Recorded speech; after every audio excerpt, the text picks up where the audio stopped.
Mayor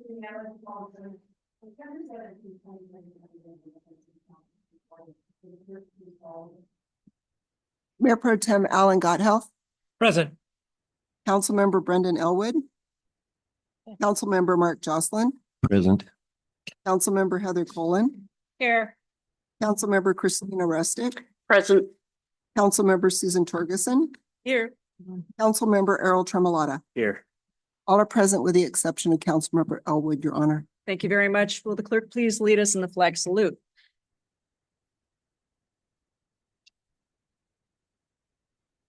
Allegiance to the flag of the United States of America and to the republic for which it stands, one nation, under God, indivisible, with liberty and justice for all.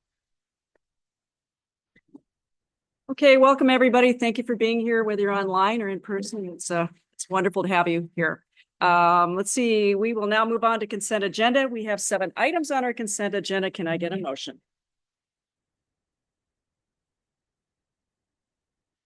Motion to approve. Second, can I? Motion by, I'll second. I already seconded. Oh, sorry. Okay, motion by Ms. Rustick and second by Ms. Torgerson. Let's see, all in favor? Aye. Any opposed? Okay, motion carries and is unanimous. Before we move on to citizen comments, as indicated on tonight's agenda, if you are attending remotely and would like to submit public comment, please submit your written comments via in-person drop-off mail, fax, or email to sopedal@northbendwa.gov by 5 p.m. on the day of the meeting. We are no longer taking public comments for those attending remotely via Zoom unless they have reached out to the city clerk in advance of the meeting to request accommodations. We will now move on to citizen comments. At this time, if you would like to comment on an item that is not on our agenda tonight, we would invite you to come forward to the podium. If you have requested accommodation with the city clerk and wish to speak during citizen comments, please raise your hand through the virtual platform and we will take your comments after in-person comments. Please remember to state your name, your address, and for the record, and you have 3 minutes to speak. Anybody? Good evening. Welcome. Good evening. Can you hear me clearly? I can hear you. Hi, Mike Webb, Eastside Firefighters, Local 1762. I'm here to speak on the recent proposed budget cuts. Can I pause you, sir, for just a moment? Yeah. Your address for the record. Oh yeah, 5022 58th Avenue Court West, In what city? University Place, Washington. Thank you, sir. Yeah. But we have several of our members who live in the North Bend area. Please continue Yeah. for that. All right, and I'll read from the letter that was sent to all the board members and stakeholders in the North Bend community, as well as the other communities that are part of the partner of ILA that forms Eastside Fire and Rescue.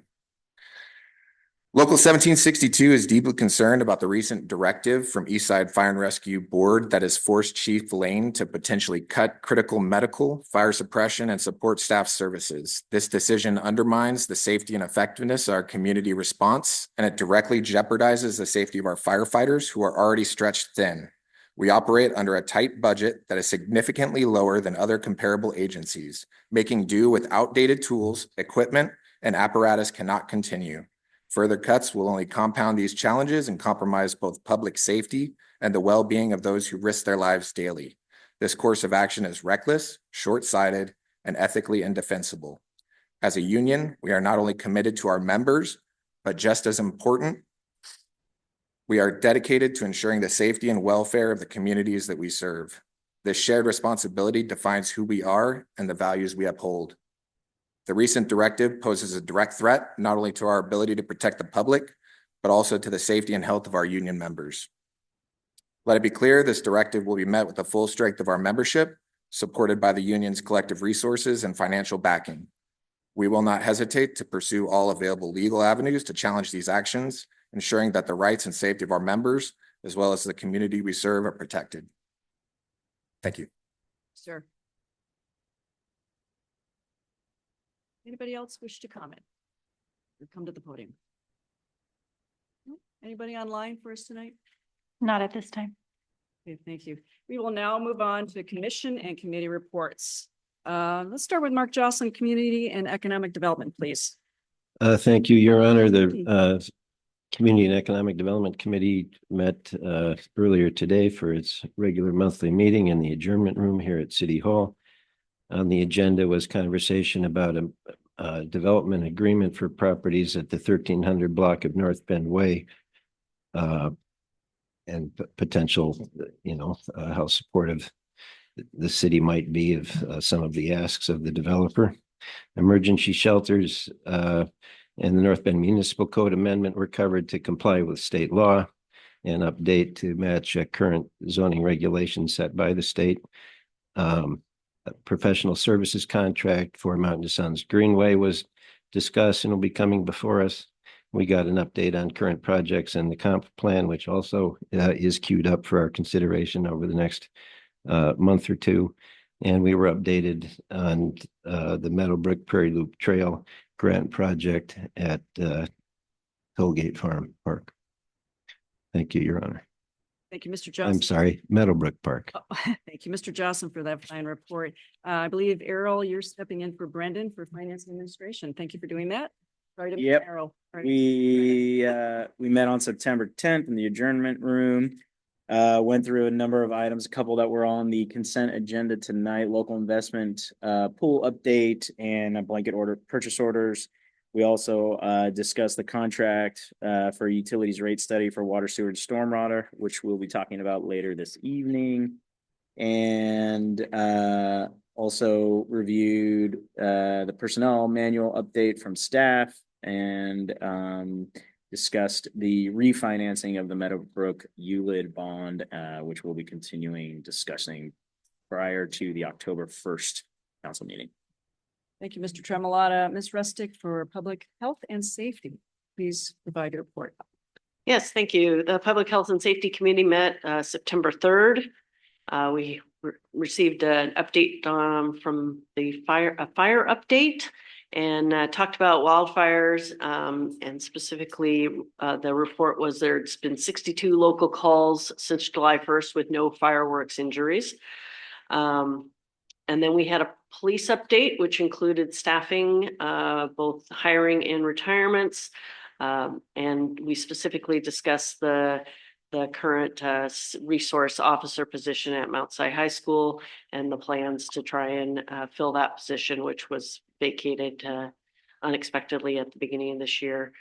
They had reported 21 calls of first service on July 4th, and 7 of those calls were related to fireworks. So we were kind of curious. We hadn't had a meeting since the 4th of July. So I'm curious what kind of impact having fireworks. Finally, Chief Lynch discussed the amendment to the SCORE jail service contract, which was on the consent agenda for tonight. And that was it. Thank you. Thank you, Ms. Rustick, for that fine of report. Yes, Transportation and Public Works. We last met on August 27th, 2024 at 4 p.m. in our adjournment room. It was a big agenda. We had 12 items. We got an update on Taylor Park. We started sharing ideas on Taylor Park access with the Ballarat Avenue pedestrian gateway. We made a motion to purchase downtown solid waste receptacles. We had an update on our 6-year capital improvement plan. We had an update on our TPW for property owner petition for the Gardner Creek Box Culvert and 8th Street improvements / storm drainage and transportation. We had a resolution. We talked about a resolution authorizing construction contract with contractor to be determined for Salal mitigation energy project water. We had a resolution approving bill of sale for 3 lots, Tanner's Nest subdivision. It's a private development. We had a discussion naming streets for the Itchio 40 lot subdivision out by Trucktown.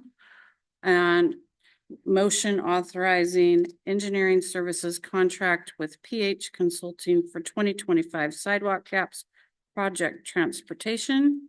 Carrying on. We had a discussion in regards to potential change order to the number 1 with Rainier Asphalt for the 2024 sidewalk gaps project. We talked about SR 202 shared use path and pedestrian bridge project. And finally, we had to provide a quarterly project update. Thank you. Colin, for that very full report. Let's see, Ellen, work study. Would you like to provide your report? Yeah, it's pretty quick. The October 27th, 2024 city work study was canceled. So that's the work study. How about East Side Fire and Rescue? Is there more to that? There is more to that. Okay. Thank you. Thank you for that. So the East Side Fire, let me find my packet again. East Side Fire and Rescue met, where? And I had this, oh, there we go. East Side Fire and Rescue Board met on, September 24th. We started with about 5 individuals that got promoted, one of which was, Deputy Chief Aho, who comes in and gives us, he got promoted, he's the Assistant Chief. And then we went on to discuss the FAC update. As everybody knows, and people in here, that things are a little tight for the cities, and so they're looking for additional ways to save money. We discussed the capital facilities reserve, and then also the equipment replacement reserve that was discussed. And also in that meeting, which is why the unions here, is it was directed by the board to have East Side Fire and Rescue provide us with service level cuts, and those things that not only the service level cost savings, and the risks of those items to present to the FAC on the 25th. And that's what we're hearing tonight, is because they're concerned about the service level cuts. No cuts have been made. I think it's more of a due diligence to see where we're at, and understand it more, for everybody to understand where the money is and where the money is. That's about it. Thank you, Alan. Ms. Deming, this is for the world to know, if they don't already, this is your last time to be giving a report for Planning, Parks, and Economic Development Commission reports. She's moving on to Des Moines, same position. So we wish her the best of luck. So continue. Thank you. Yeah. The Planning Commission last met on September 4th and had a staff introduction and discussion on the draft land use element of the comprehensive plan. The Planning Commission will next meet September 18th, tomorrow, and will hold a public hearing for the land use element and housing elements of the comprehensive plan, and may provide a recommendation of approval on these elements.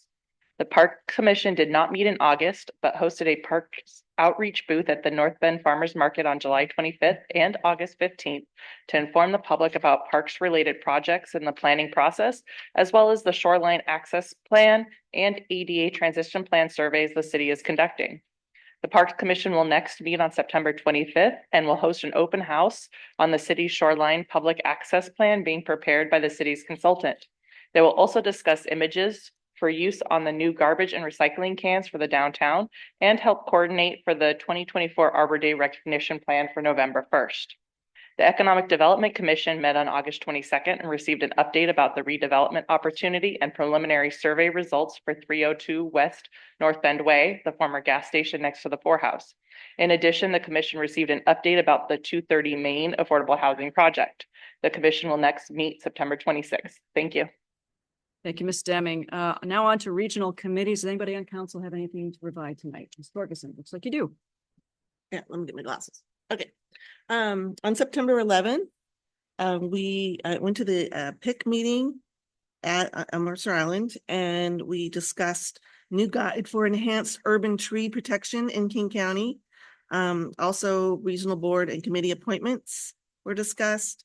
They also discussed crisis care proposal review panel.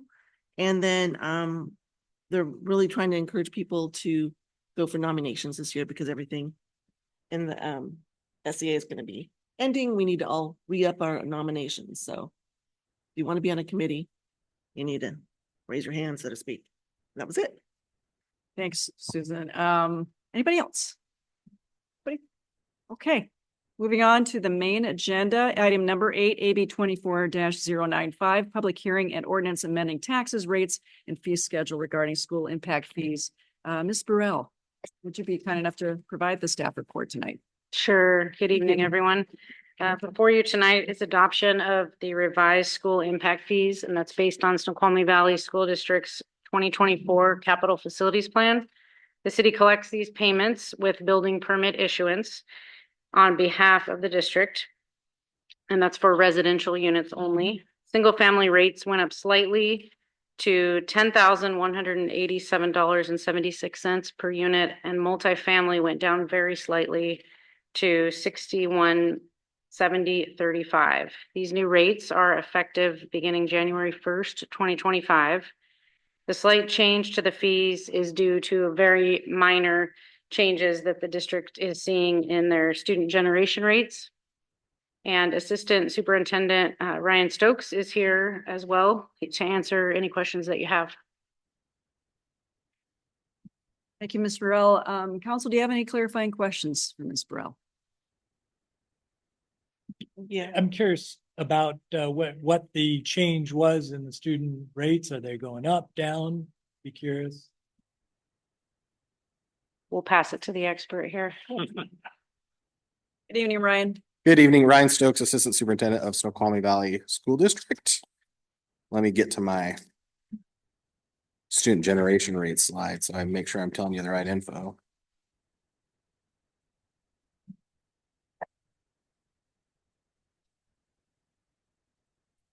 So our single family generation rates and multifamily went down slightly from the year prior. We've been using the average of neighboring districts in King County that do in more involved student generation rate calculations. We have created have our own calculated. The challenge with that is our multifamily generation rates are as high as the single family homes, which would cause impact fees to go higher than the single family homes. And we only get to look at about a 5-year window of construction with that. And so the Panorama Complex, which is a affordable housing complex on Snoqualmie Ridge, was the largest contributor to that rate. And so we wanted to give another year and see some of the multifamilies that are coming in North Bend, see what student generation rates are from that. So we'll be updating our student generation rates this winter.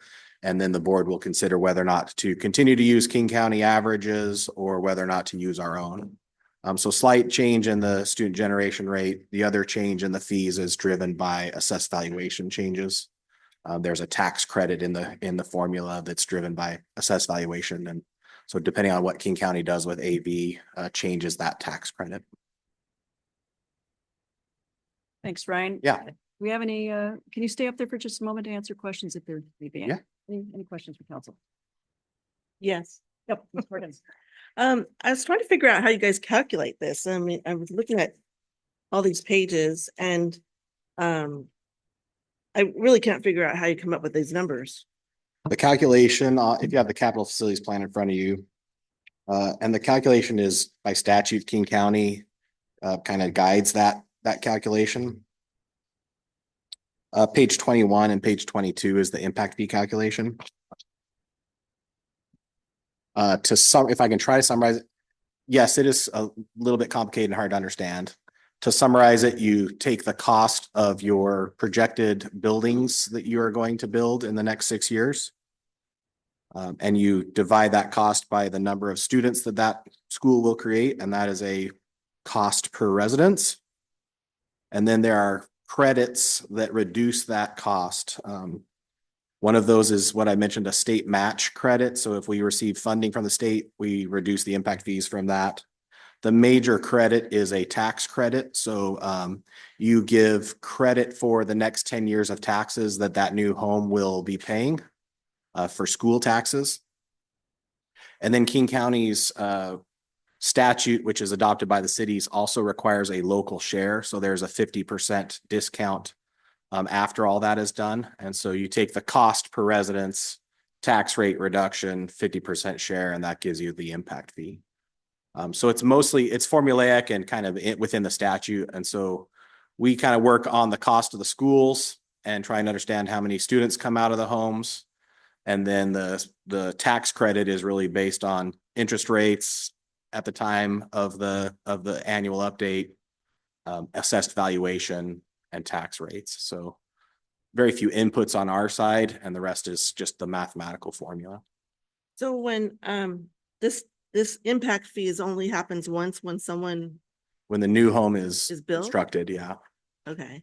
And do we have like estimated new homes being built? Is that part of the formula too? No, it just is showing that we have needs for capital facilities and that we have unhoused students. Unhoused students within the statute doesn't count portable structures. So while we actually have students all under a roof, for purposes of the impact fee calculation, the portable capacity isn't included. So it shows that we need more permanent capacity, and that drives the ability to collect the impact fee. So you collect it once. There's some other challenges with that. You collect it once when the house is built, and you only get to look at students generated over 5 or 6 years. And typically students generate for more than 5 or 6 years after somebody occupies a home. They may come a little later, but we don't get to capture that impact. So we're limited somewhat by the statute and the program of that impact fee. Did that answer your question? Yeah, kind of. The whole thing is new to me. I'm curious, like, so let's say someone's gonna build a 20-unit apartment complex and you're doing 20 times 6170 for one that's 1,200 square feet or less. Yes. Okay. Doesn't help with housing for low income. Is there any wiggle room in these numbers? Is there any way, I mean, is this just a calculation and we have to go with it, or? That's a great question. We are somewhat reliant upon the city to adopt it. So there have been times in the past where the city did not adopt that fee. We have an agreement from a few years past where we indemnify the city of any liability from any potential incorrect calculation of the impact fee.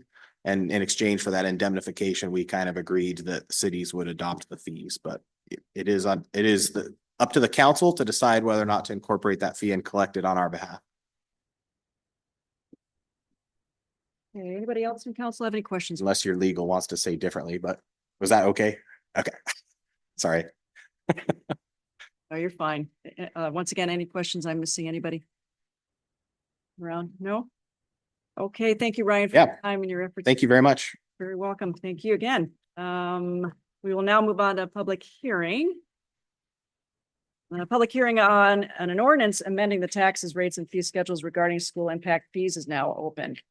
If any members of the audience would like to comment during the public hearing, we would invite you to come forward to the podium at this time. If you have requested accommodation with the city clerk and wish to speak, please raise your hand through the virtual platform, and we will take your comments after in-person comments. Please remember to state your name, your address, and you have 3 minutes to speak. Anybody up for that tonight? No? Anybody online? I don't see No one anybody. online. Okay. Well, that's a quick one. Okay, I guess we're going to close it. So the public hearing on an ordinance amending the taxes, rates, and fees schedule regarding school impact fees is now closed. Councilmember Jocelyn, will you please make the motion? I move to approve AB 23-095 and ordinance amending the taxes, rates, and fees schedule relating to school impact fees as a first and final reading. Thank you, Mr. Jocelyn. Do I have a second? Second. Thank you, Ms. Rustick. Motion made by Mr. Jocelyn once again and seconded by Ms. Rustick. Mr. Jocelyn, would you like to comment on your motion? Well, as we just learned during the discussion, it's a balance. It's a trade-off. People do move to this community. I've heard the mantra from this council in the past that growth pays for growth. And while Councilmember Torgerson appropriately commented that this doesn't cover anywhere near the total cost of new folks moving to town, it is substantial, and it does help cover the impact fees of people moving here, and that's the intention of it. And I certainly think it's better to work in partnership with other local bodies of government than establish adversarial relationships. And I think this is to the mutual benefit of our community and those who live here, and will be voting in support. Thank you, Your Honor. Thank you, Mr. Jocelyn. Ms. Rustick, do you have any comments to make? I'll just add that we spent time reviewing this in our CED meeting a couple of weeks ago and had extensive conversations and tried to understand this and felt comfortable moving it forward. Thank you. Thank you very much. Any additional comments from council? Anybody wish to add anything else? Nope. Okay, the motion before us is to approve AB 24-095, an ordinance amending taxes, rates, and fee schedule, relating to school impact fees as a first and final reading. All in favor? Aye. Aye. Any opposed? Okay, that passes unanimously, and we're gonna move on to item number 9, AB 24-096, public hearing and resolution authorizing surplus of city property. Mr. DeBerg, you're up, and I hope you don't mind providing us a report tonight. Yes, thank you, Your Honor.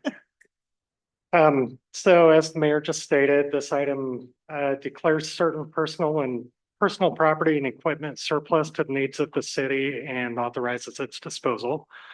This is a comprehensive list of stuff that the city no longer needs that was developed by all staff. Copy of the list is included in the packet as Appendix A to the resolution.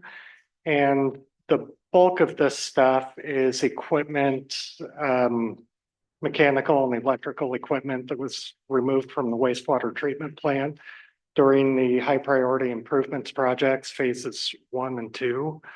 And the approximate value of each lot is included in the listing. So again, the resolution deems the property surplus to the needs of the city. It deems it no longer required for providing public utility service and authorizes its sale or disposal. 2 other cities have expressed interest in purchasing some of the property that's in this listing. And if they decide to move forward, we will negotiate a price with them and complete the sale that way. For those items that other cities have not expressed an interest in, those items will be sold by a public auction process in which bidders will submit sealed bids, most likely via email to city staff, probably me. And the highest offer will be awarded the product. Items that have de minimis value or do not receive any bids will be destroyed. And all proceeds will be paid into the general fund in accordance with NBMC 3.56.030. And with that, I will entertain any questions. Thank you, Mr. DeBerg. Any clarifying questions from council for Mr. DeBerg? No? Satisfied? Okay. We will now move on to public hearing. Public hearing on a resolution authorizing surplus of city property is now open. If any members of the audience would like to comment during public hearing, we would invite you to come forward to the podium at this time. If you have requested accommodation with the city clerk and wish to speak, raise your hand, please, through the virtual platform. We'll take your comments after in-person comments. Please remember to state your name, your address, and you have 3 minutes to speak. Nobody? Here, Aaron? All right. Well, this is going well. Public hearing on a resolution authorizing surplus of city property is now closed. Councilmember Colin, would you be kind enough to make the motion? Absolutely. Motion to approve AB 24-096, a resolution declaring certain personal property and equipment surplus to the needs of the city and authorizing its disposal. Okay, do I have a second? I'll second. Thank you, Ms. Torgerson. There's a slight pause tonight. I'm not sure why. Jump on in. Okay, Ms. Colin, would you like to speak to your motion? It just makes perfect sense to sell equipment that we're not going to use anymore. I personally love using Facebook Marketplace. It's fun and it's good and it's better than if we could recycle, that would be amazing as well. Thank you, Ms. Colin. Ms. Torgerson, do you have anything to add? Ditto what Heather said. Okay. It's a levity kind of crowd tonight. All right. Any additional comments from council? Boy, okay. The motion before us is to approve AB 24-096, a resolution declaring certain personal property and equipment surplus to the needs of the city and authorizing its disposal. All in favor? Aye. Anybody opposed? And the motion passes unanimously. We're going to move straight on to item 10, AB 24-097, ordinance amending NBMC section 16.12.005 and table 20.01.004 regarding mobile home parks. Ms. Deming, please provide the staff report, and you're smiling away over there. Thank you.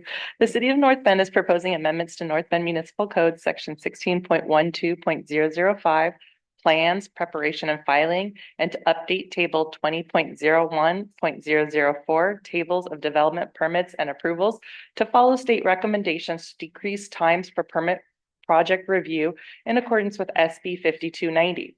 This agenda item and the next item are related to each other.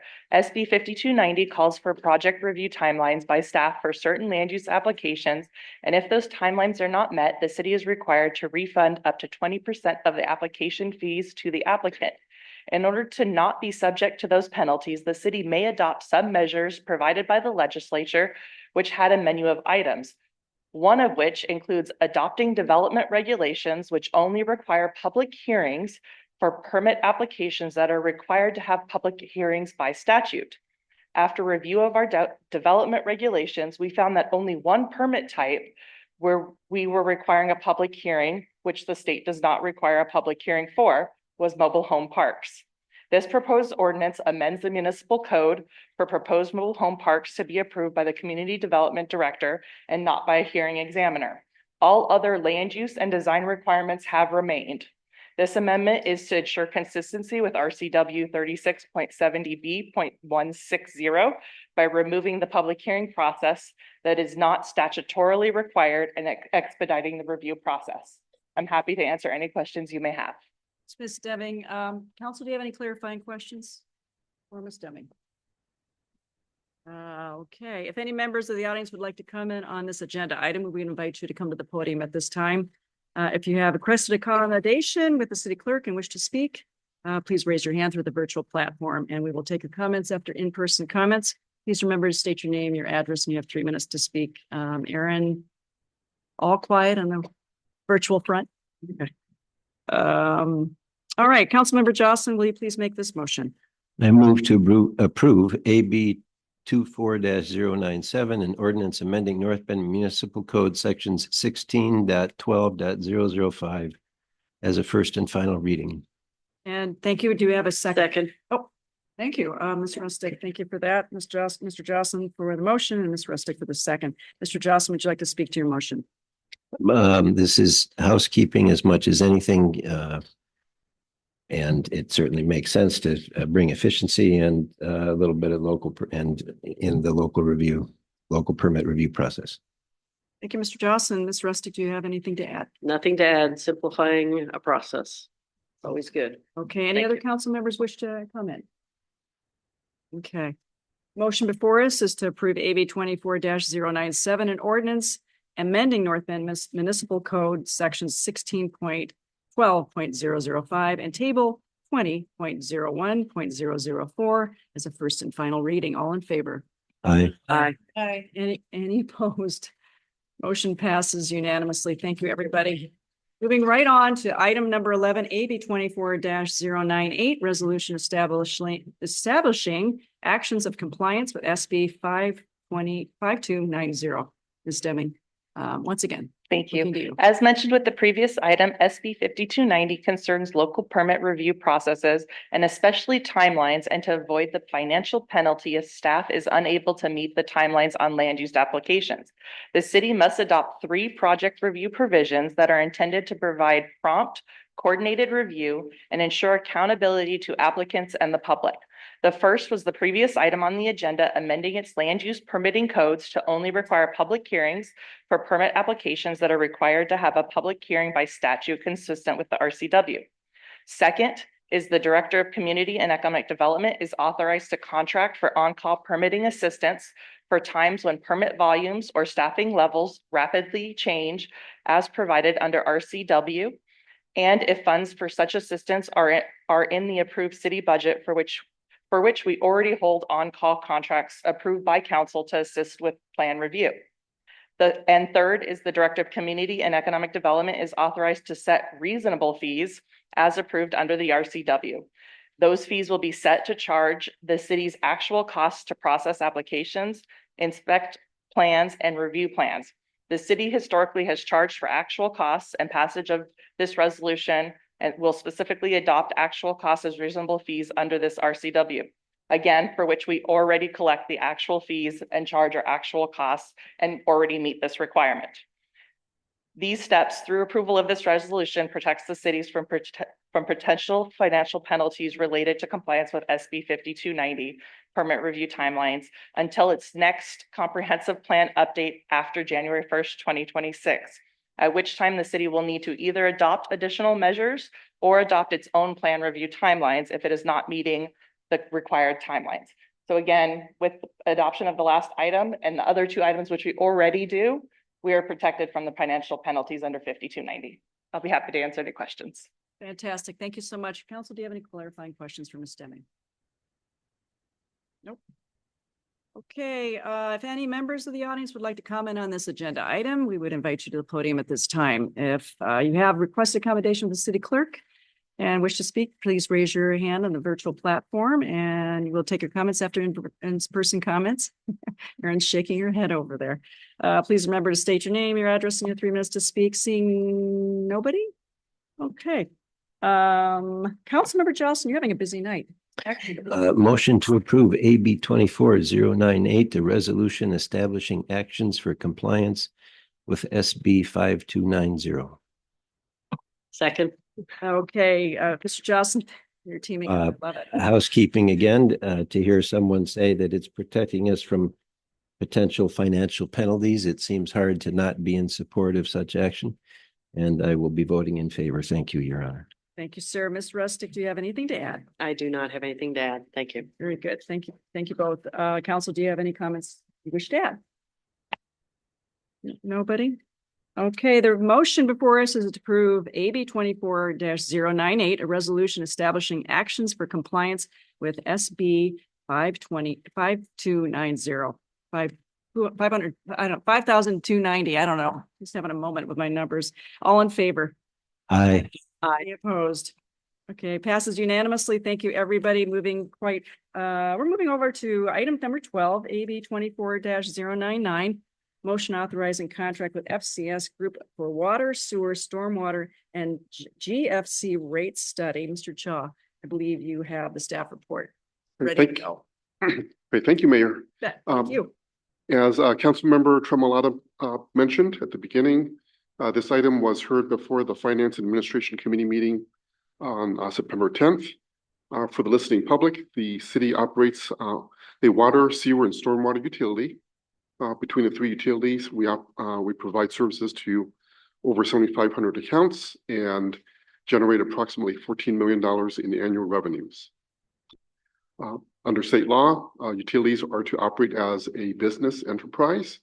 In other words, utility rates must fully fund utility operations. The proposed study for FCS Group is to conduct a rate study to review and ensure the sufficiency of utility rates to fund the operations of each utility, as well as reviewing and updating the general connection charges for each utility. In my staff report, I do summarize the rate increases over the past several years for each utility. For the water utility, the past increases has averaged about 5.5%. For the sewer utility, the increase is about 2.5%, with the last increase scheduled for 2025, and no increases for the stormwater utility in quite some time. And again, this would be a rate study by FCS Group. They're ready to begin work with rate study results timed for sometime during first quarter of 2025. Thank you, Mr. Chaw. Anybody have any questions, clarifying questions from Mr. Chaw? Oh, Mr. There is money in the current budget to cover the cost of the study. Yes, Councilman. And the cost for the $65,000 study would be split between the 3 utilities. Thank you, Ms. Rustick. I believe you had a comment. I appreciate giving alternatives to this proposal, and alternative 2 is to prepare the study in-house. My question is, what what would be the pros and cons of doing it that way as opposed to going this route? Sure, great question. If we were to prepare it in-house, it would be myself and my team that would prepare that. The pros, of course, would be to save monies. The cons would be the competition for other demands on my staff's time, i.e. the budget, which is being prepared, and that would be ongoing through the end of the year. The police services study, as well as contract negotiations with the city of Snoqualmie, and as we heard earlier, the budget review for the East Side Fire and Rescue program as well. Thank you. I appreciate that detail. Anybody else? Any questions? Yeah, I have a question. I'm wondering, do we need to do this now or could we push it off to next year? How would that affect if we move this to next year? We can certainly push the study off to next year. There's nothing requiring us to conduct the study or begin the study this year. As part of the budget, and we'll have a work study on this in next week. I have an estimate of the utility rate increases that will be needed for the 25-26 budget. This study would simply be a true up to check my forecast and to ensure that the rates are calibrated properly to cover the cost of the utility operations over the next several years. I think what I hear you saying is that you kind of need this before the end of the year to finish the budget, to be more accurate with the budget. No, we would, this study would be done after the budget. The rate increases for the 25-26 biennium would be prepared as part of the budget, but that would be the initial estimate prepared by staff. And if the study comes back with a correction or adjustment to staff's estimate, then that would be our opportunity to right size those increases at that time. Yeah. Mr. Charles. What is a typical frequency for this type of study? So we have, I think you said 2021 was the last time. Right. Yes, the last study was prepared in 2021. The industry recommendation is to update these studies about once every 3 to 5 years. And the timing of that is to reflect changes in the community. For example, as new businesses come and go, as your population increases, the demands on the utility changes. So the study would is to ensure that the utility rates are calibrated properly to the current profile of the community. Thank you, Mr. Gupta. Director Cha, thank you for your information. I guess the question I'm grappling with is you make a statement that staff has some estimate that you guys have done. Would it not be helpful for the council to understand what your recommendation or what your numbers are to be able to weigh the $65,000 cost on this? So I'm finalizing those estimates as we speak, Councilman. So again, we have a work study next week, at which time I'll present the my forecast for each utility program and the supporting rates there too. So certainly, we can, the city council can certainly delay action on this until after next week's work study and decide on the course of action after that. I guess the question is that going to be enlightening to us and help us make this decision? I mean, in a time where we're grappling over budgets, not spending $65,000 is still a lot. So, and I'm looking forward to your presentation. So the question is this something we should probably, table till the next council meeting, bring back after you've given us some information that might help us glean how effective this is? Yeah.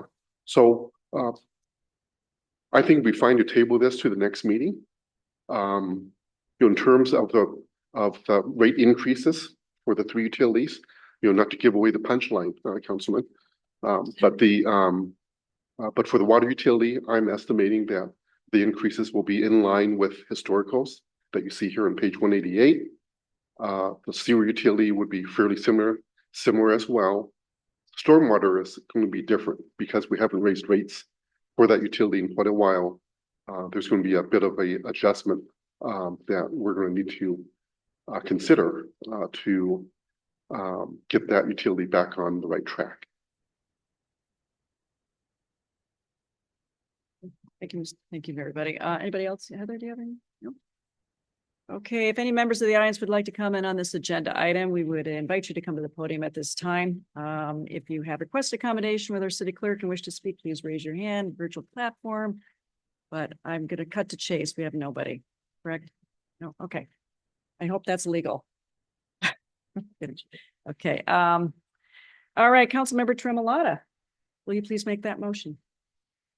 Motion to approve AB 24-099, authorizing the mayor to execute and administer a contract with FCS Group to prepare a water, sewer, and stormwater rates and general facility charge update in a form and content acceptable to the city attorney in an amount not to exceed $65,305. Do I have a second? Second. Okay, motion made by Mr. Tremolata and seconded by Ms. Cohen. Mr. Tremolata, would you like to speak to your motion? Sure. We discussed this at length in our finance committee meeting. Most specifically, is this the right group? Should we do it in-house? I think we discussed that a little bit. Councilmember Elwood, who's not here, made a point of sort of data integrity and working off their last data set from 2021. So I think it's the right group. And I think based on what we've heard tonight, it will be helpful for our budget planning. Thank you, sir. And Ms. Poland, do you have any comments to make? I agree. I think the money is worth it to get the information we need for the rates the best way that we can. Very much. I can see you're eager. Yeah, well, and I probably should have done this before. I would like to place a motion to actually move this to the next one so that we have the data from the work study to be able to, understand the cost, what the costs are and what it is, since it's not going to impact it. So just to recommend, or I guess make that motion. Motion to move it to the next meeting. Can we Yeah. make amendment to the current motion, right?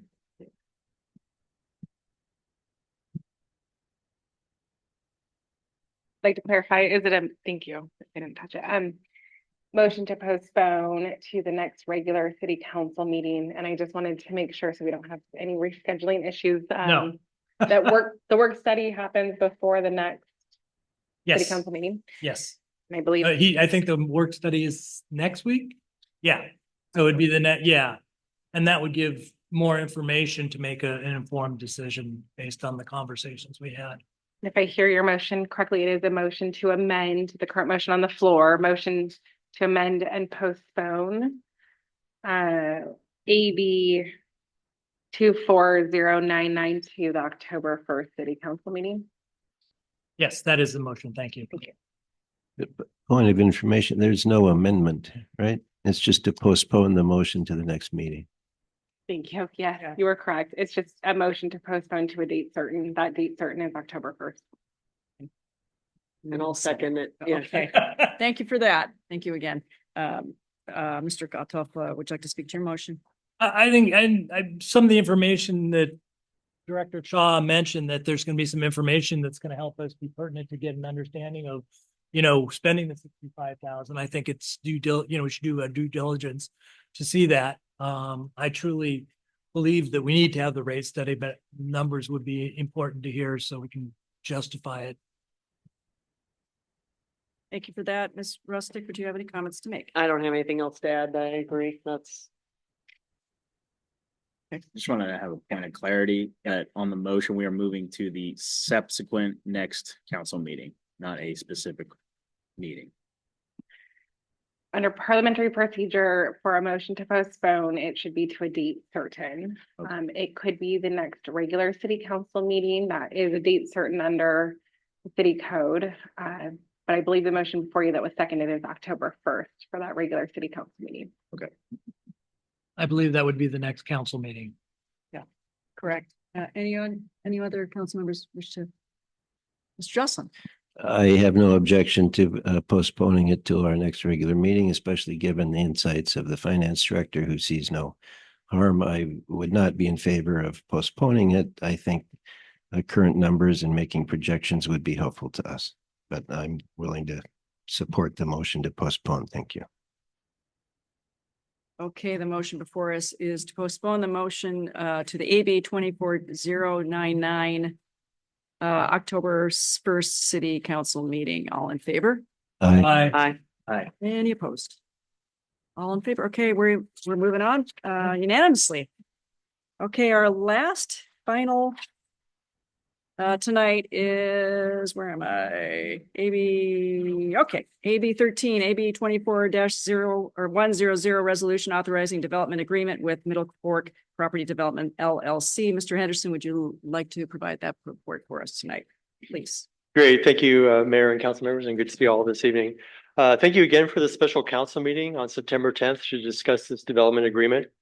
At the special council meeting, we discussed the 4 plans and studies that have prioritized East North Bend for development in order to meet council's and the community's fiscal sustainability and economic development goals. The Economic Development Action Plan recommended capturing a portion of the $1.4 billion annual retail sales leakage to support the goal of fiscal sustainability, as well as call for the redevelopment of Trucktown. The 2023 community survey highlighted the importance of economic development to meet the need of local residents, bring more customers to local merchants, and spur growth in East North Bend. And the recently concluded fiscal sustainability study demonstrated the importance of development in West and East North Bend for the city's mid and long-term fiscal sustainability. During last week's meeting, we discussed how the master plan process encouraged good development through creative and innovative planning practices and economical and efficient uses of the land. And Jamie will provide a little bit more detail about that process. In addition, we discussed the role of economic development plays to support a successful development and the projects we are currently working to bring retail, commercial, and manufacturing uses to the site that are consistent with North Bend's brand and the underlying zoning of the property. And finally, we concluded with how the development agreement with Middle Fork Property Development would support the council's and community's goal to promote fiscal sustainability, provide essential services for residents and businesses, and provide economic development opportunity. Now with that, I'll turn it over to Jamie to provide some additional details about the master plan process. Thank you. Thank you, Jamie. Hello, everyone again. Last meeting, we focused on a lot of the economic development parts. I just wanted to recap the overall master site plan process that's outlined in our code, chapter 1813. So there's some key steps. Prior to submittal, the applicant would hold a public hearing with public notice, and that would identify potential community impacts and concerns about the project. If a rezone or a land use designation change is proposed, a map amendment or comprehensive plan use amendment is required. And so that would be identified right away for council to consider and approve subsequent to any master site plan approval.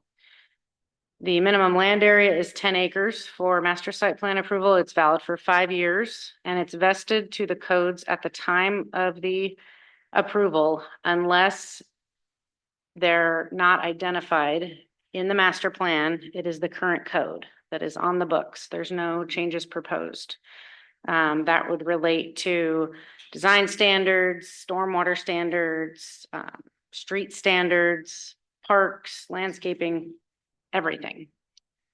Included in a complete submittal of a master site plan would be a detailed transportation study, and that would show baseline and then a phased and full build out of the traffic impact study. They would also have a parking impact study, an analysis of existing infrastructure capacity and proposed improvements. The mix of uses proposed shall be provided, and that includes the total gross square foot devoted to each use and their location on the site. And last meeting, we did show a conceptual plan that they would use as their framework and build upon for their submittal. And that identifies buffer zones, where light industrial would be, where commercial and retail would be along the frontage of 468th. And it also shows the circulation pattern that we would anticipate and want to see. All of the site improvements are considered when approving, including the size and location of the buildings, like I said, pedestrian and vehicular circulation, transit stops and amenities, open space and landscaped areas. Any alternative development standards beyond what the code allows must be approved as part of the master plan with detailed criteria, and advantages and positive benefits of the plan shall be considered for the North Bend community. Detailed criteria when approving the plan includes innovative planning techniques, as James talked about, transportation system capacity, availability of public services, protection of regulated critical areas, compatibility with adjacent uses, mitigation of offsite impacts, alternative development standards and how they are warranted, and that the benefits outweigh the adverse impacts. Couple final things. The project is approved through a hearing examiner as a quasi-judicial, not a staff or a commission council. And a staff report would be generated and analysis be provided to the examiner. And that would provide staff conditions, suggested conditions and mitigation measures that the hearing examiner would consider. Proposed amendments to the approved plan require a code amendment process to change. So if the applicant wants to change anything once the plan is approved, it has to go through public notice, through a recommendation from Planning Commission and approval with council. So if there's any other questions on the DA or that process, we're happy to answer. Thanks, Ms. Burrell. Any questions from council? Scott Duff.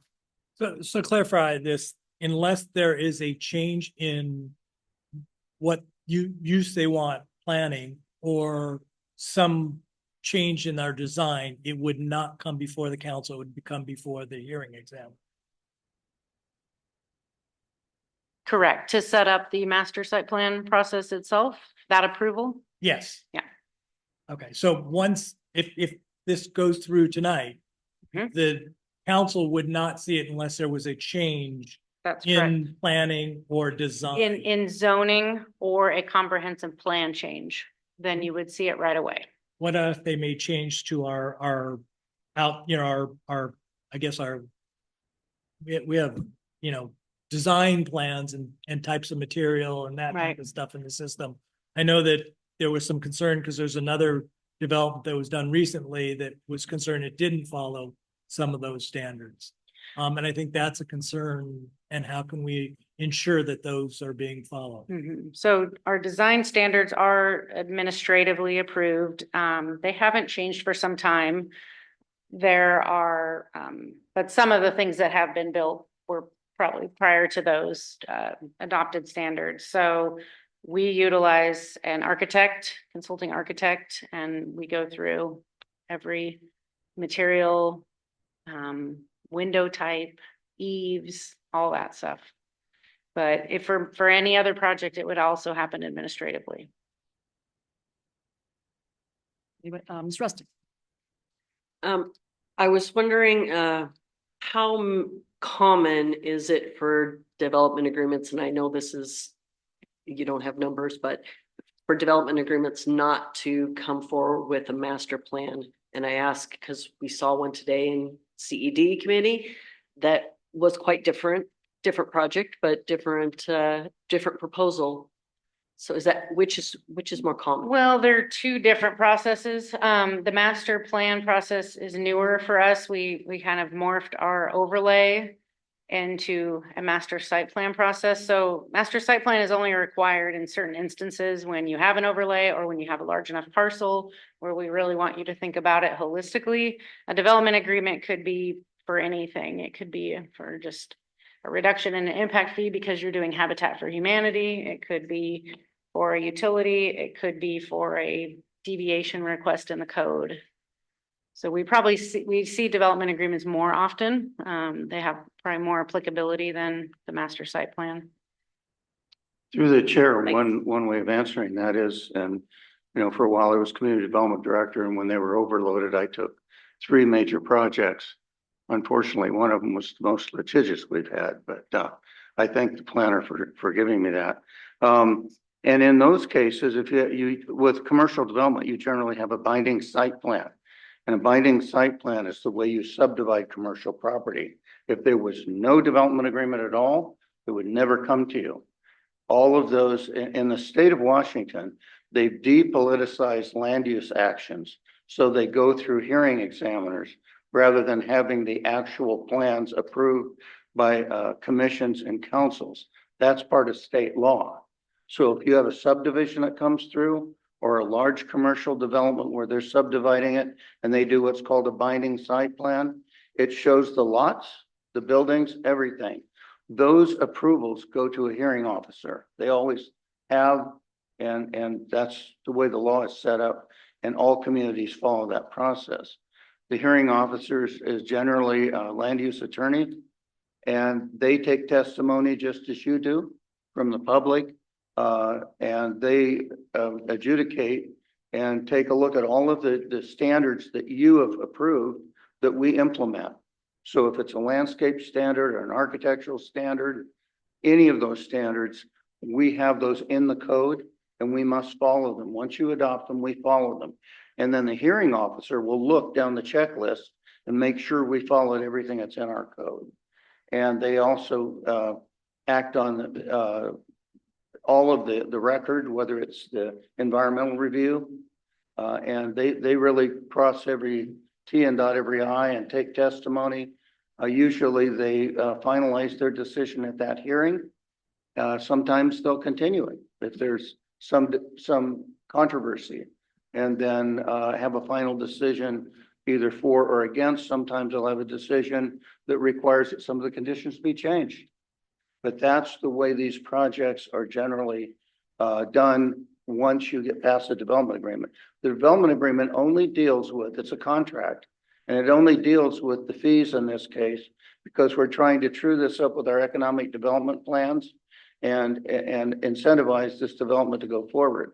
But all of the details of the development, if we never had a development agreement, would go to the hearing officer. That's standard procedure. Thank you, Mr. Miller. Anybody else from council have any further questions? Oh, Mr. Tremolo.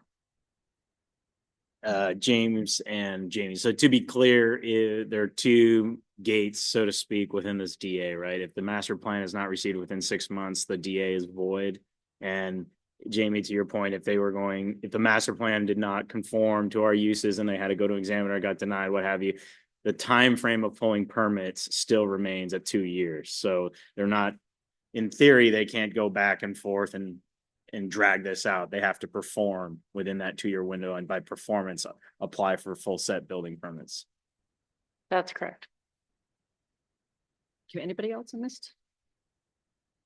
One other question. So when they bring forward that first master plan, does that define what it's going to look like? I'm assuming it's not going to have tenants because I'm not sure they know, but that should define where the retail is going to be and the things that they're going to place, because we got a kind of a rough draft of what their thoughts are, but that doesn't give us a lot to go on right now.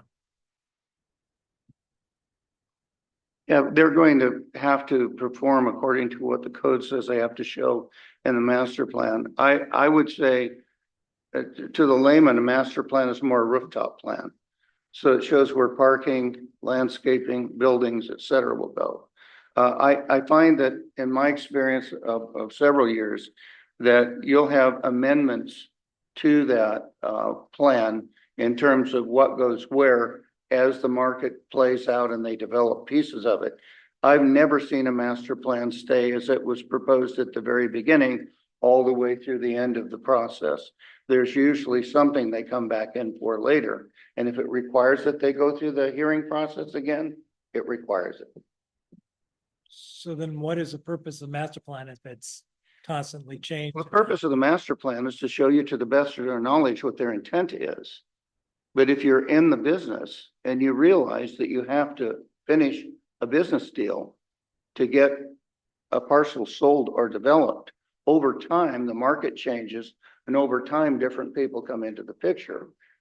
Generally, it'll conform. You'll have the commercial uses on the front, the industrial uses in the back.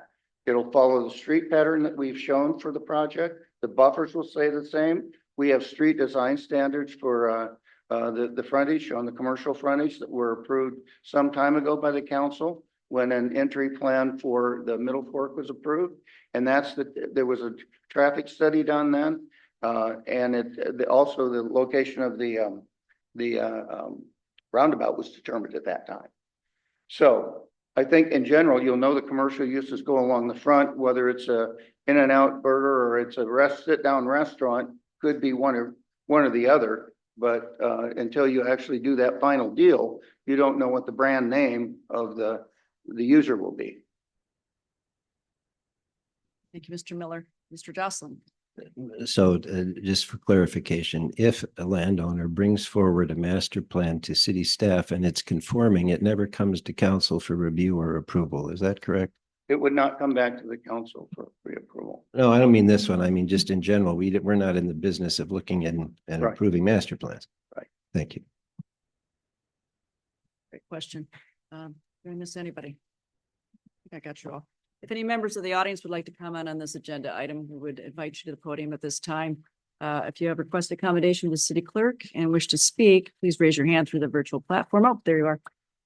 Okay, welcome.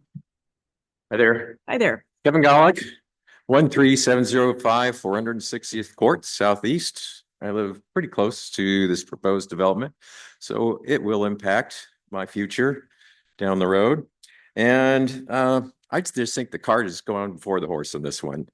You talk about this, but there's such a lack of detail.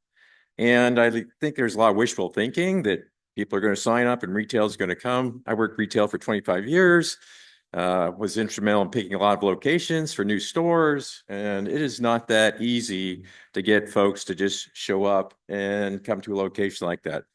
And I'm not sure North Bend is ready to add all that. I mean, we can't fill retail spaces very well right now. There's lots of vacancies, big industrial vacancy, doesn't seem to be filling up very quickly. And I'm just not sure there's going to be the population, the traffic, or even the visitors coming through to support all that business at that exit. So I just have concerns that we're getting ahead of ourselves and more detailed planning and thought needs to go into this before it gets approved. Thank you. Thank you, Kevin. Anybody else wish to speak? Good evening, sir. Hi there. Name is Mohammed Fafana. I live at 1332 Southeast 15th Street. The question I have is, I support the plan, is that when the master plan gets approved, what kind of additional lift will the city get in terms of resources to help with the streets or pay or plowing or whatever that we need to support the city itself when we have maintenance that needs to happen? Only question. Thank you. You, sir. Anybody else? No? Anybody? Oh, hey, Jean. Thank you. Jean Buckner, 46226 Southeast 139th Place. And I want to talk specifically about the DA and what it's supposed to contain according to code. The DA is supposed to contain a site plan showing locations of critical areas, buffers, required open space, perimeter buffers, size of non-residential development. Now, I did see the plan that staff came up with last meeting.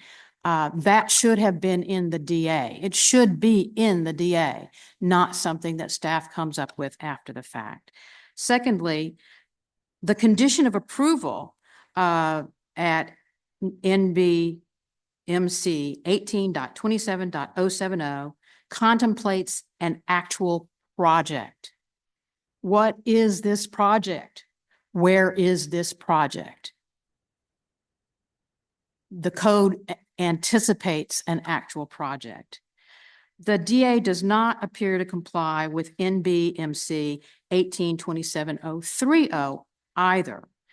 Those requirements include, and it says shall include, but not included, but not limited to perimeter uses, residential, non-residential densities, protection of critical areas, stormwater management, design standards, open space, written analysis of consistency with the comp plan.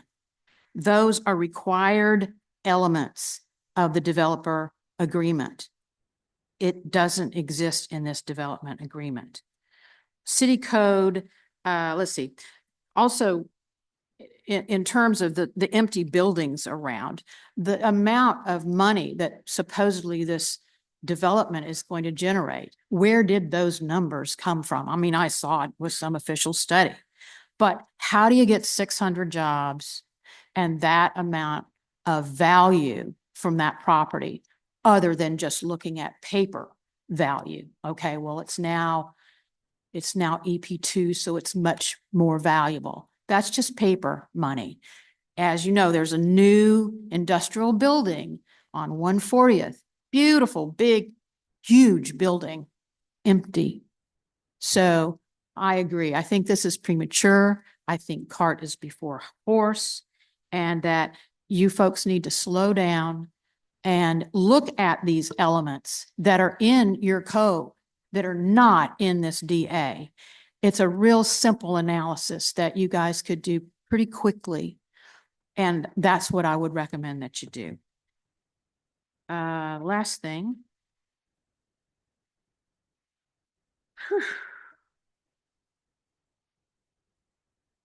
I'm not going to be able to get to my last thing. Sorry. Maybe it will be continued at another time. Thank you. Thank you, Jean. Anybody else? Come on forward. Thank you. Good evening. Hi, Megan McDevitt. I live at 8164 through 84th Avenue Southeast. I've been here for the last 3 meetings, and I don't really feel like I need to stand up and echo what this community has said about red flags about developing or saying yes to this DA. I do want to acknowledge that you all are presented with an opportunity that feels like it might have the ability to economically benefit the city. And I think at the core, we all really appreciate that you see a future and like want to make decisions that provide a promising future for our community. So first of all, thank you for that. And wrestling with decisions like this can't be easy. I would encourage you to pause. I realize the city doesn't own the property, and it feels like we don't have a say in the future of that land, but I think that's kind of a negligent way to look at it. In this instance, you do have the power to stand up for the town's vision and to listen to the community and to stop unthoughtful development. For context, I kind of work in like the public land space, and the Forest Service estimates that nationally, we lose 6,000 acres of open space each day to retail and commercial development. That's 4 acres per minute. And so I just want to advocate that this is a critical moment for leaders in our town to step up and press pause on like a half-baked DA and cross the next hurdle with the community in order to decide what we want the future of development to look like in North Bend.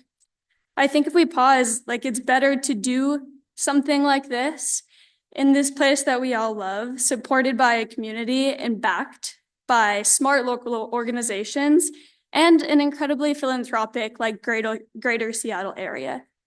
So in short, I do think that we have the ability to encourage development thoughtfully in our town with respect to the incredible resource that we have in this valley in a way that supports the local community. And I think you all owe it to the legacy of this city to pause and just give a better alternative a chance to arise. Thank you. Thank you very much. Anybody else to comment? Yes, sir. Good evening and welcome. Okay, first time here. Welcome. Ken Kudu, 13124 455th Place Southeast. Been here almost 3 years. And I'm going to echo Jean's comments about the DA and things. I'm project manager by trade, recently retired. But if this moves forward, well, I would also recommend a pause to think about the impacts that have been brought forward tonight and before. But also, if it goes through, 35 acres is a big parcel. As a fisherman, I would like to make sure that there is a wildlife advocate I would like to make sure that there's place there for the elk in the area to go through, as opposed to making it a concrete parking lot. So those are my comments. Thank you. Very much. Anybody else? Sir. Good evening. I'm Greg Morris. I live at 455-36 Southeast 140th Street in North Bend. I would like to speak on behalf of my support for this project. Those of us who live close to the 35 acres, in fact, my home borders that street. We have all benefited from the scenery and natural wildlife who have roamed that property. If any one of us here were a owner of that property, we would expect and have the legal right to have the choice to develop and sell our property. Also, I would say that we would hope to earn a profit from the sale of that property. I think that's reasonable. Also, anybody who's lived near that lot would also expect that it's not going to remain undeveloped indefinitely. So the development of that lot would bring needed revenue to the city of North Bend and be a financial stimulus to the businesses and families of our community. We would benefit from the additional jobs and money being spent in the area by those employed at the site as well as the customers. There might even be a new restaurant or two, or incentive for the shutdown restaurant near there to be remodeled and reopened. If the development is in fact an auto mall, we need to consider what other businesses could potentially go in that site that might be less desirable. Maybe there would be a loud manufacturing plant developed there, or at one point there was going to be a military branch of service, which might have had a lot of traffic and activity at all hours of the night. Perhaps the current development under consideration isn't so bad. I believe the contractor might be CCOM. I consider that they have constructed a 32,000 square foot math and science building at the school where I work, and they were a good neighbor throughout the construction process. I moved to this area since I enjoy hiking, cycling, and riding, bicycle riding, and the breathtaking beauty of the area. So I do not see the development of that area between the truck stop and Interstate 90 as a degradation to our area. Thank you for this opportunity to speak before you and to be part of a civil proceeding. Thank you very much. Anybody else? No? Good. And no one online? Erin? No one online. Okay, Councilmember Jocelyn, will you please make the motion? I move to approve AB 24-100, a resolution authorizing a development agreement between the City of North Bend and Middle Fork Property Development LLC. Thank you. And do I have a second? Second. Okay, motion by Mr. Jocelyn and second by Mr. Tremblay. Mr. Jocelyn, would you like to speak to the motion, please? If you like. Sure. I've spoken previously, many folks have. I want to acknowledge the public engagement. I did move that this item be postponed such that there could be more conversation, and in hopes that people would gain more comfort, better understanding. It seemed, we've heard the hit the pause button again and again. I guess I could make the motion, or I'll speak to it later. Is this my shot here? That's so, it's a tough one, but this city is, I want to say that I think we share a common commitment to this place and this city. The folks who, we have differing opinions, we have differing visions, but what brings us here together and makes us each individually willing to engage in this process is some, I think, overarching appreciation for the place and where we live that's unifying. Even if, again, we don't all see eye to eye at the end of the day, we do share a lot in common, certainly about how we see this place. So I don't want to trivialize the responsibility then gifted to us. In these moments when we're in session, we have this unique power to decide things and decide things that impact people's lives and the future of this town. And that's what it is. When I leave this place, I'm just a citizen. I don't have no power relative to this city and what goes on here, except during these meetings. You know, I mean, you could argue that point, but generally that's the idea, right? That's the process we're engaged in. So then I'm presented with some differing ideas. You know, the notion that this was sprung on everybody. This has gone through a process that in fact is written into state law. I mean, planning is required. Land use decisions are required. We just learned from the city administrator that many of these decisions have been given to examiners in order to sort of move them outside of beyond perhaps the politicization and the political process, such that we end up with what are decisions that best serve the interests of the folks who are being served. That's the goal. We just had someone speak to private property ownership. I think we would agree largely that that's a good thing. And once you own a piece of property, you have a lot to say about what happens to it. And nobody should really be able to tell you too much about what you can or can't do without your own piece of land. I think we'd agree largely about that.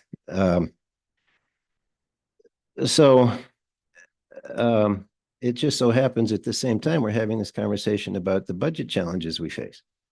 Fire service levels. We had the firefighters come today. They're so concerned about the possibility of, they need funding to do their jobs. I don't disagree with that, but the demand is already bigger than the pie. And one of the few levers we have available to us here in the state of Washington as a code city is to try and generate external revenues through sales tax, and that means retail and commercial and development. Houses do not pay for themselves. Residents, we're not the folks who need to carry the burden of keeping this place afloat and keeping the lights on, which, while we have a mission statement and we have a vision statement that, again, I think we all largely would agree to, we also have other responsibilities which are fiduciary. And I mean, who wants to pay more taxes? And who wants to cut into police services? And who wants a less responsive fire department?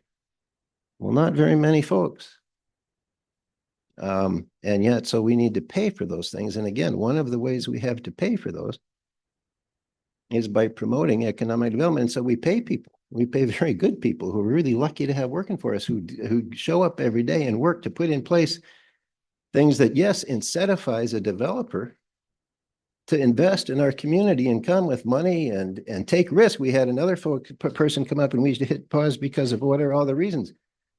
There's not enough population. There's not enough. You've got the person who's willing to maybe put, real dollars on the line to develop and invest and bring infrastructure and resource to a part of our city, which is within the city boundary, right? It's not public land. It's not national forest land, which we are gifted to be surrounded with. But the whole point of it being a city is because that's, in fact, where we do build things that support the way we choose to live and our quality of life. Thus, retail development. And this city has been zoned that way forever. It's been an employment park. It's been seen as a potential generator of revenue for this town for a long time. It was going to be a National Guard site, I've been told, and so that wouldn't generate revenue. Well, then aren't we lucky that that isn't happening, such that we have the opportunity to put it into use in a way that does, in fact, generate revenue coming from people besides those of us who live here to help pay for things. That's I think we'd agree about that. And there it is at exit 34. I mean, it is in fact next to Trucktown. And next to the freeway. It isn't off in the woods. And yes, there goes the road to the Middle Fork. Oh my goodness, yet again, isn't that beautiful? And we could agree about that. But to think that somehow this is the right place for a park, or I'm not sure what the vision is, but now we get to my final point, and then I'll try and be quiet about this. I don't see what the alternative vision is. Nothing is being brought forward that says, the notion of a park, sure, but then, because part of it, this check's been written. The waste treatment plant is sitting there on the edge of town. And if you look at the funding model for that, the folks who made that decision, some of whom are here and on council today, made that investment. That's like running up your credit card bill and then deciding to quit your second job because you don't really need the extra money to pay off the debt that you already incurred at when you made a decision earlier. You don't get to just, shirk obligations to which you have previously committed. That's not good governance. Goodness me, that's, that's kind of, we'd love if things worked out that way, but in fact, they don't. So we're sitting here with a tough decision, and folks who have taken a real interest in this, which again, I will reiterate is a good thing and what we hope for. But at the end of the day, I mean, this wouldn't even be before us, but for it's a developer agreement. We have nothing to say apart from zoning and permitting and those things that, that's, we kind of set the guardrails, but at this point in the time, we can't go back and rezone that property. Now we'd get the threat of legal lawsuits from interested parties. You're changing the rules in the middle of the game because this game is in play. We're challenged then to respond in a way that gives the city any more insight. Again, the only reason it's here is a developer agreement, and I'm willing to, I'm impressed by the fact that this is the third meeting and the developer, one or both of them are folks engaged in this, have been here listening to these conversations the whole time. That says a lot to me. What more do you hope for? I mean, they're engaged. They know people in town. My neighbor came over today and shared with me how long they've lived here and their investment in this community and what we're thinking. And, that doesn't happen all the time. I think it behooves this council to vote in favor of this developer agreement, and it's a no-brainer for me, just absolutely.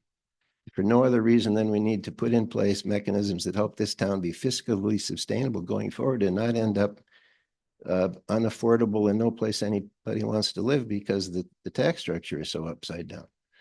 We've had people, we've paid staff, we've invested resources to promote exactly this. This was the vision that this parcel be developed. And here we are on the cusp of an interested party who's taking a risk. But again, it's a partnership, and they've asked in order to qualify for financing for a deferral in money that they'll pay back to the city. I'm willing to grant that. There's nothing that tells me that if we vote no tonight, I don't know what happens. No. So then the next developer comes. Well, they may well have ask for a developer's agreement. I certainly would. Why? I mean, it depends, and everybody has a story, and I tend to take people at face value and in good faith. And so if they're coming forward, I mean, why wouldn't they ask for it? And so then we're going to go through this again and pretend, council, that we are, we are not kingmakers in this case. People who own private property, if it meets, we heard this earlier, if it's conforming, doesn't even come before council. We've set zoning standards and so on and so forth to try and help guide and form and realize the vision that, again, largely we all share in terms of how we want to see this develop, but what levers we have to pull and so we turn this down, then someone else buys it tomorrow, and we don't have any control over this process. We don't own it. We don't have the money to buy it. I don't think there's the appetite amongst council to try and find $8.5 million to take that out of a potential development and not pay the hookup fees and the charges and help service the debt that's already been incurred by the city going forward. This is an incredible opportunity that we've been hoping for. And I'm looking forward to seeing it come to fruition and be in engagement with the people who are seeking to invest and build and make where we live better. That's what's going on. That's what I see. I will be voting in support of this, and I would encourage my fellow council to do the same. Mr. Jocelyn, Mr. Tremolata. We still need a second. Oh, all right. No. Thank you, Mayor. And well, I agree with quite almost everything Councilmember Jocelyn has said. I prepared a few notes that I'm just going to read off as I've talked to a number of my neighbors. And for the record, I live down the road from this subject site as well. So I think I've had some fruitful conversations over the last couple of weeks, both with my neighbors and in my direct neighborhood and otherwise. So I support moving this agreement forward for a number of reasons. The city of Snoqualmie, as shown in our finance presentation earlier in the month, is asking to increase our police service contract from approximately $2.5 million to nearly $4.2 million next year, an approximate 70% increase. As well, we saw a presentation from Eastside Fire and Rescue that shows somewhere between a 20 to 25% increase in cost of service next year. I'm not interested in cutting the level of services for our police, fire, and emergency services. I'm also not interested in cutting city staff. I'm not interested in taxing our property owners in North Bend, nor am I interested in going to our small businesses and asking to tax them. I'm not interested in bridging a gap in our budget for a year or two. I want this council to be looking to the future. We need to be solving the budget for the next 20 years and beyond. When this council gathered for our annual retreat at the beginning of the year, we requested that the mayor and her city staff prioritize economic development. We specifically called out these parcels on the east side. This is an example of those efforts. And according to the MRSC in 2024, North Bend, Washington has the highest citywide transportation impact fee in Washington state at $15,210. The Washington state average is $5,717, 3 times the average. North Bend is not exactly open for business, and we need to change that desperately. We need to position the city to be able to not only pay our bills, but invest in the future. We need to invest in the McClellan Alley and Taylor Park plans. We need to make meaningful investments in the Complete Streets program to connect East and West North Bend. We need to make meaningful investments in our local infrastructure like sidewalks and snowplows. We need to be able to earmark funds to invest in our brand as the premier outdoor recreation city in Western Washington, but that takes money. We need to be able to invest in more trails, more green space, more parks, more outdoor access. Our brand and our mission statement are meaningless if we don't have the ability to invest in them. This site has been zoned EP2 since 1988. Since then, every council has agreed to numerous comprehensive plans, amendments, and zoning reviews to maintain that EP2 zoning. For nearly 40 years, this town has wanted and has expected that this area of North Bend would be income producing for the city. To date, it's produced $0 in sales tax revenue. My neighborhood is filled with young, growing families like my own. I'm planning for the future. I'm planning for my children, my neighbors' children. They want more amenities, more trails, more parks. 62.1% of our constituents voted yes, that they want a new regional aquatic center here in North Bend. It's our job to ensure that this body is making decisions that can allow for those types of investments to happen now and in the future. I support this motion, and I urge the rest of the council to move forward with this agreement. Thank you, Mr. Tremolata. Anybody else care to, Ms. Rustick? There you go. Thank you. So I spoke out in opposition to this resolution on the September 3rd meeting, but supported a motion for a work study to obtain additional information and council time to review the potential development project of this magnitude. While there have been some additional information provided, I continue to have the following concerns. There really is no plan. And while there is a requirement for a plan in 6 months, there are no guaranteed specifics on what the plan will include, what it will look like. Council may have an opportunity to review it, but we have no authority to reject a plan that doesn't meet the shared vision of the residents and the elected council. And there's also no council authority to the agreement should a plan be late, unacceptable, or not forthcoming. Staff could grant more time or accept an insufficient plan without council approval. In the meantime, this property and surrounding properties and residents are hostage to this process and agreement, with no opportunities for potential alternative buyers or developers to offer competing or better visions for the property. The city is facing some serious budget constraints and difficult decisions in the coming months, but the way to address this is through thorough, thoughtful, and comprehensive long-range fiscal planning. The city and the council have been working together on this planning since the beginning of the year. We need to continue this path and not pursue highly speculative and potentially risky development projects simply for their potential, but unsupported and unenforceable assertions of job and tax revenue advertised with this development agreement. This development agreement with no plan runs through 2044, tying the hands of future councils whom our citizens elect for 20 years without a clear path to alter, change directions, or terminate if factors emerge that would warrant doing so. We should not be granting concessions in a development agreement until our long-range financial plan is in a place and a detailed development plan is submitted for council review and approval. For these reasons, I remain firmly opposed to this development agreement and urge the city staff to continue working towards a more detailed and appropriate plan for this area. Thank you. Thank you, Ms. Rustick. Anybody else choose to have any comments at this time? Nope. Okay. Okay, the motion before us is to approve AB 24-011-100, a resolution authorizing a development agreement between the city of North Bend and Meadow Fork Property Development LLC. All in favor? Aye. Aye. Aye. Aye. Any opposed? Aye. Nay.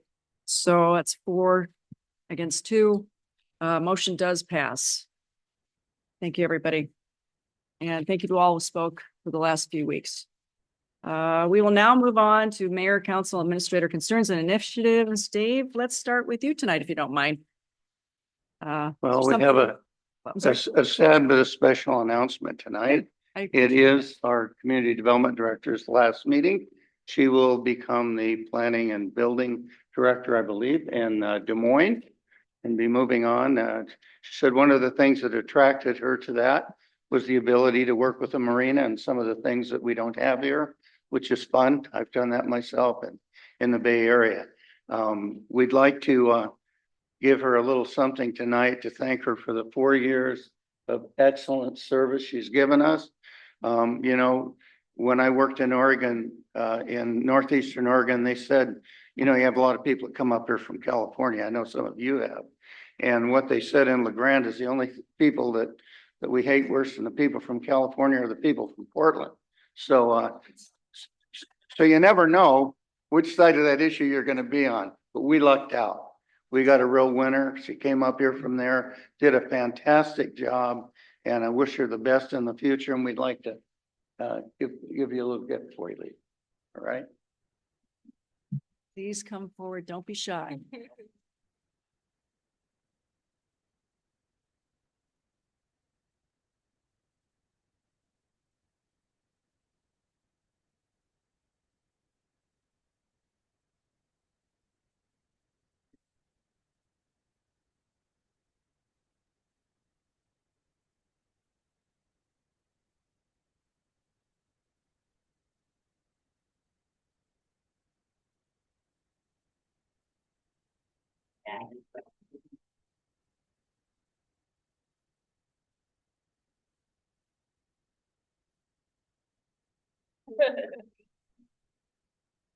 Well, and any council want to jump on in and say? I'll say something. Okay. So, I started off in the planning commission over 5 years ago, and I got to meet Rebecca then, and she's been an excellent resource for all kinds of information, and I just really appreciate the relationship we've had through the planning commission, and then now that I'm on council, and I just want to say we're going to miss you. You've been a pro here that we're just going to miss. So congratulations on new adventures. Thank you, Mr. Cotton. Yeah, I want to thank you for stepping up. I know there's been times you and I haven't agreed on things. We've had different things, but you've always spent time to try to educate me on your thoughts. And we've had nice conversations about it. And sometimes I've changed your mind. Sometimes you've changed mine. So definitely going to miss you. I hope it's a good job for you, because I don't know how you can leave such a great city that you're in right now. And, you know, I'm a little biased, but thank you for all your work. And I do hope that the next position, you get as much fun as you get out of this place. Okay, anybody else? Mr. Jocelyn? I just want to say thank you. What comes through more than anything is your commitment to the job and the place. In particular, you saw this city through the pandemic essentially as the de facto IT manager before Phil came on board. And I don't think anywhere in your job description it probably even said anything about that. But it speaks, I think, to your character, your professionalism. You will be sorely missed for your expertise and insight that you've brought to us since I've been here, certainly. So thank you so much. Mr. Jocelyn, anybody else? Ms. Rustick? I'm just going to echo the thank you, and have really enjoyed working with you, and know that it's a small world and paths will cross again. And so thank you. Cool. I'm gonna miss you, Rebecca. That's all I have to say. Okay. Mr. Strambulata? Just getting emotional. Yeah, Rebecca has been fantastic. You're a consummate pro. Appreciate responding to all my emails, which are probably more than most. So congrats and good luck. And Rebecca, I'll add, you are very loved here. we only want the best for you in your future. I think it's going to be bright for sure. I met you as a council member. Now I'm acting mayor, and you've shown me a lot. You're whip smart, an engaged team player. So thank you for everything you've done. And you leave a mark that's going to be not easy to fill. But thank you and good luck. Thank you. I really appreciate it. I'm so sad to be leaving everybody that I've worked with here.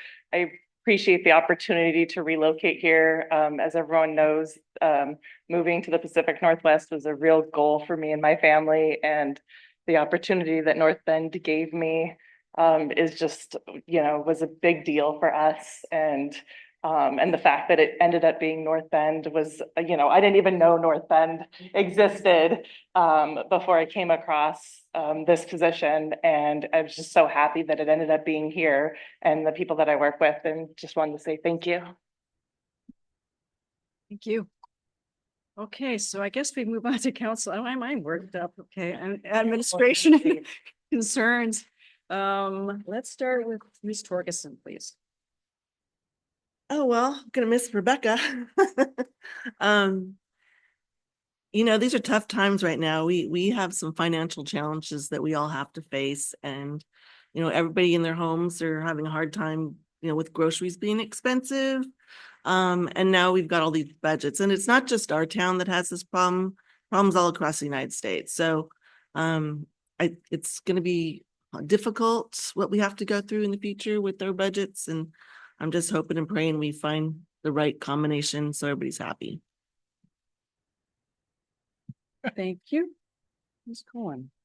I just want to say that tonight's vote was a really tough one for me. I went back and forth, back and forth, back and forth. And at the end of the day, I realized I live off of exit 34, and I go to work, I come home from work, and I drive past the Edgewick Inn, which is not attractive. I drive past 3 gas stations, but are also not attractive, and a truck town, and then a Genie factory. So I think this new plot of land, with the help of council to make it more attractive, we can, whatever they put in there, we will have the power to make it as nice as we possibly can. And it was a really hard decision, and I do hope it pays off for our city. That's it. Thank you, Mr. Tremolata. I've got a few announcements. Friday is the Snoqualmie Valley Little League Golf Tournament. If you are so inclined, I think we still have spots. 8 o'clock at Mount Si Golf Course. Also, would be remiss to not mention a couple of our small businesses are having annual anniversaries coming up. So I want to let you folks know to head out on October 17th. Falling River Meats, their 1-year anniversary downtown. That'll be fun. And then this weekend, September 20th and 21st, our friends at Volition, 5 years in North Bend. They're gonna have live music and a whole bunch of stuff, I think both nights. So head downtown, celebrate. Small businesses are what make this town pretty special. So I'll be there at some point and see y'all there. Excellent. Mr. Gattel. Yeah, well, first I wanted to take a minute to thank a staff member and give some recommendation or accommodation to staff member. I had an individual from our public works come and change my water meter. And I've got to tell you the demeanor and how he handled it and made sure we got our water back up was amazing. So I just want to say kudos. And it was nice to see that we're making those changes to water meter. This is something I know council talked about 2 years ago, and it's taken that long to get to my community. So I do appreciate it. And the staff member doing it is doing a great job. So I want to let that know. I also wanted to talk a little about the decision tonight. This was as Heather said, a tough decision. I was wavering back and forth, and even up to the moment I was at the point where I was going to say no. What really kind of got me to change or move is people who called me from that community that told me that they were interested in seeing something get done with that community and supported it. And then some other conversations with an ex-council member who gave me some insight. I don't think any decision on this was going to be easy. I appreciate the no's, and I probably was leaning very much towards that. I do have some fears. I hope that this one actually comes to fruition and isn't some of the things we've seen in the recent where we have been asked to do something very quick and then it gets stalled. We've had a couple of those and I'm going to knock on wood and hope that doesn't happen. I also want to make the point, this is not going to save our short-term finances. So let's be honest, there was a statement made. This is something that will help us more like 10 years down the line. So for any of you thinking that this is going to solve our problem in the next 2 years, it's not. We need to take a serious look at our expenses, where we can cut them and what's important. And I will say the one thing I've always said, number one is public safety. And we have to make sure that we do the right things. And hopefully we'll move forward. I don't like any of the increases, but we all have suffered over the last 2 years, 2.5 years with COVID. We all have seen CPI go up from 9% and 8% 2 years above. So even in our own house, our staff prices have gone up 28% in the last couple of years, including all the other expenses. So for us to believe that our partners or our, agencies aren't experiencing that is a fool's errand. Do I believe the $4 million is the right number coming from police? No. But let's all take a deep breath, figure out how we can get together and understand that we're all experiencing difficulty.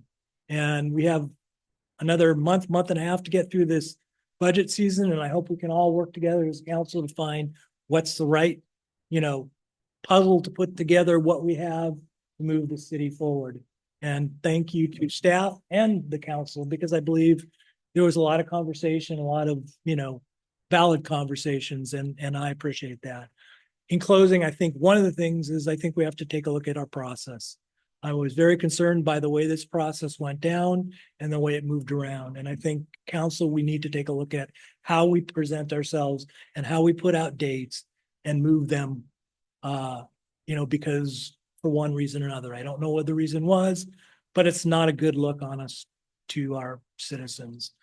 We do have to make this decision, but we need to make it in the right way, showing that we're showing public comment. And that's all I have to say about that. Thank you. Yes, sir. Ms. Rustick. I have nothing further tonight. Thank you. Thank you. Mr. Jocelyn. Nothing tonight, Your Honor. Thank you. And Mr. Miller. Nothing tonight, but sad to see our community development director leaving. Thank you, sir. Okay, chat with the chief is your opportunity to ask questions related to student resource officer position, SRO, and other public safety topics in North Bend and Snoqualmie North Bend Police Chief Brian Lynch. Stop by Arrête Coffee located at 112 West 2nd Street in North Bend from 9 to 10 a.m. or Starbucks located at 34817 Snoqualmie Parkway in Snoqualmie from 5:30 to 6 p.m. We had a fabulous turnout at Saturday night or actually Saturday at the Community Shred event here at City Hall. Despite the light rain, we had our highest turnout ever, and people took advantage of that, which is great. Special thanks to Carrie Smith from Public Works for manning the event. Also, we had our last yards event here too, and so thanks to Public Works efforts that were helping out at that event as well. Monday, September 23rd, Pecker Blacktop crews will begin a pavement grind and overlay project on Cedar Falls Way between North Bend Way and 436 Avenue Southeast. The project will take place between 7 a.m. and 6 p.m. each day. The project will involve temporary lane shifts and crews will ensure driveway access remains open. The project is expected to wrap up Friday, September 27th. North Bend Shoreline Public Access and Trail Plan Open House is scheduled for Wednesday, September 25th, starting at 5:30 p.m. To understand the community's priorities for shoreline access, the city is developing a plan which aims to create a cohesive network of access points and trails, enhancing recreational opportunities for residents and visitors. Thank you so much for, on another note, for all the community engagement about the DA It was a challenging few weeks, understandably, and council had some rough decisions to make ultimately. I just want to put out to the universe that pot stirring is never a good thing, and I don't support it ever. So misinformation flying around out there is not going to hit home in a good way with me. So please, I recommend people, if you want to make a change, please be accurate or ask questions. We're happy to engage with you and let you know. Everybody have a wonderful night. Thank you for being here. And I think I'm going to ask for an adjournment. Motion to adjourn. Second.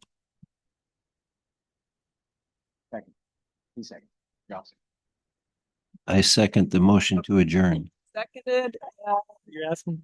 Okay, we're good. Good to go. Let's have a lovely night. All in favor? Aye. Okay, have a great night, everybody.